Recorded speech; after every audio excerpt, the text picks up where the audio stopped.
I just turned 40. Often as I'm teaching the students and seeing them sit in their chairs at our Bible school and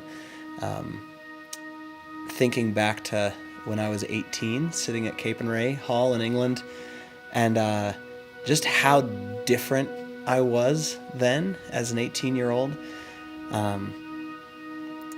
I came to Capernwray and was excited to be in England, excited to be studying the Bible, excited to learn more about God. I'd been through my little roller coaster in high school, but I had no clue what was going to happen there.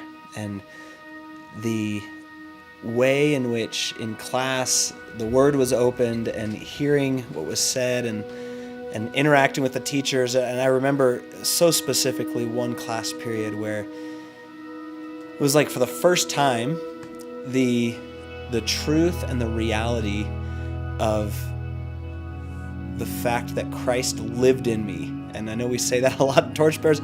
I grew up in Torchbearers. I'd heard it my whole life. And yet there was this day where for the first time I felt like I heard it and it made sense. And the concept that the same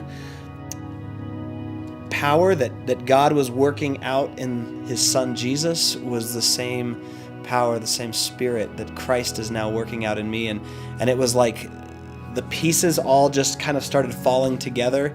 And I don't know how to explain it other than it was like my mind was blown by the incredible adventure of the Christian life and how exciting it was. And so it's interesting. That's been on my mind a lot recently. The prevalence in the church and in the world of those who are just like me.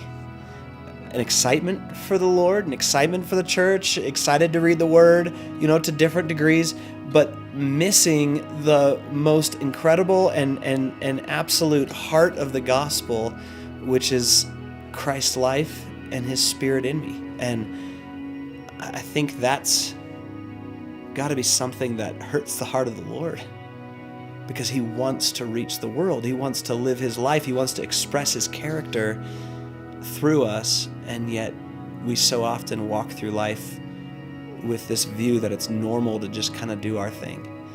And so it's an interesting place for me to be.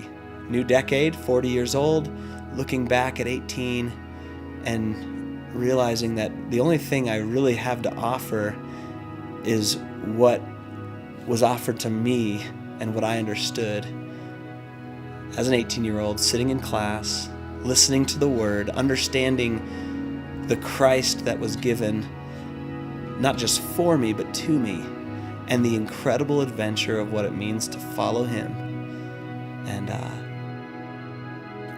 to live a life that is so different from what I would do if it was my choice.